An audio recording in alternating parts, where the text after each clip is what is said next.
भाई ऐसा है, बीजेपी कह रही है, बीजेपी अपने आप को दुनिया की सबसे बड़ी पार्टी कहती है और कांग्रेस इस देश की सबसे पुरानी पार्टी है। तो बीजेपी ने इल्ज़ाम लगाया है, कांग्रेस उसका जवाब देने में सक्षम है। हम लोग को उसमें क्या बोलना है? हम लोगों ने जो वीडियो देखा है उसमें वंदे मातरम पूरा गाया गया है। अब बीच में कौन रोक रहा था नहीं रोक रहा था वो तो सरकार को ही जानकारी होगी, उनको पता करना चाहिए। अगर सही में कांग्रेस के लोगों ने गलती की है तो अब तो बजाबता उस पर सरकार ने कानून बना दिया है। अगर आप अपमान कीजिएगा तो आप पर केस हो जाएगा। तो बयानबाजी करने के बजाय भाजपा को सोनिया गांधी पर केस करना चाहिए। कल मधुबनी गए थे सर, रोशन आनंद के परिवारजनों से अपने मुलाकात करने के लिए 10 दिनों का।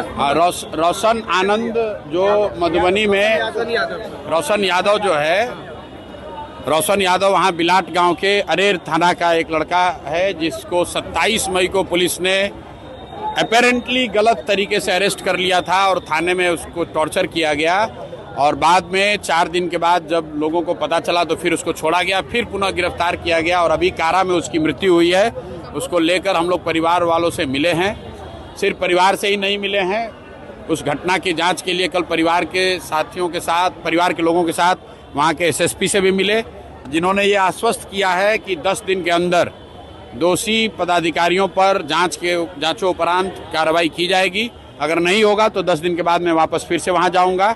और जो उसका दूसरा पहलू है, कारा में जो उस लड़के की मृत्यु हुई है, पोस्टमार्टम रिपोर्ट आने के साथ ही हम लोग डीएम से, चीफ सेक्रेटरी से, सबसे मिलेंगे ताकि एनएचआरसी के गाइडलाइन के हिसाब से कारा में अगर किसी की मौत होती है तो जो सजा का प्रावधान है, जो अधिकारियों पे कार्रवाई होनी चाहिए, जो परिवार को कंपनसेशन मिलना चाहिए, उसको लेकर फॉलोअप किया जा सकता है। मनोज तिवारी आपको अहंकारी बता रहे हैं सर, मनोज तिवारी आपको अहंकारी बता रहे हैं, कह रहे हैं कि हम संस्कारी। चलिए ठीक, अब मनोज तिवारी से हमको सर्टिफिकेट लेने की ज़रूरत नहीं है।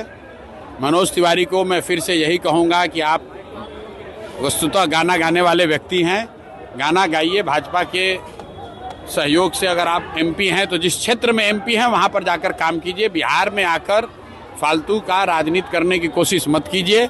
बिहार के लोगों ने आपको न स्वीकार किया है, न आगे कभी करेंगे। गिरिराज सिंह आपको क्या एस्ट्रोलॉजर है क्या, जो हमें समझाएंगे बुझाएंगे? गिरिराज सिंह जी पर भी जो हमने कहना था कह दिया।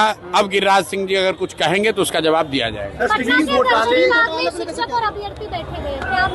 अब मेरी जानकारी में है कुछ वहाँ पर पीएचडी के छात्र हैं जो बहुत दिनों से आमरण अनशन पर हैं और कुछ दूसरे अभ्यर्थी भी बैठे हुए हैं, हमारी जानकारी में है। अभी मैं गया नहीं हूँ, जरूरत होगी तो जाएंगे।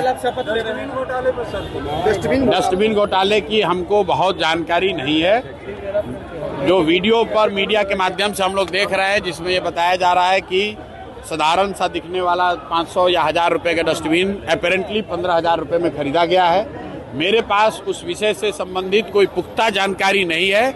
मीडिया के माध्यम से जो बात बताई जा रही है हम लोग उसको देख रहे हैं। जब पूरी बात हमारी संज्ञान में आएगी, अगर हमको उसमें कुछ कहने की जरूरत होगी तो कहेंगे। कल शपथ लेने जा रहे हैं सर, कल शपथ लेने जा रहे हैं। विधायक का शपथ है, कल जो प्रक्रिया उसको पूरा करेंगे। दिलीप जायसवाल अपने आप को ईमानदार बता रहे हैं, वो कह रहे हैं कि हमको जो एक्सपोज करेगा वो पहले ही एक्सपोज हो जाता है। अब दिलीप जायसवाल जी के चाल चरित्र चेहरा को जनता के सामने रखा गया है।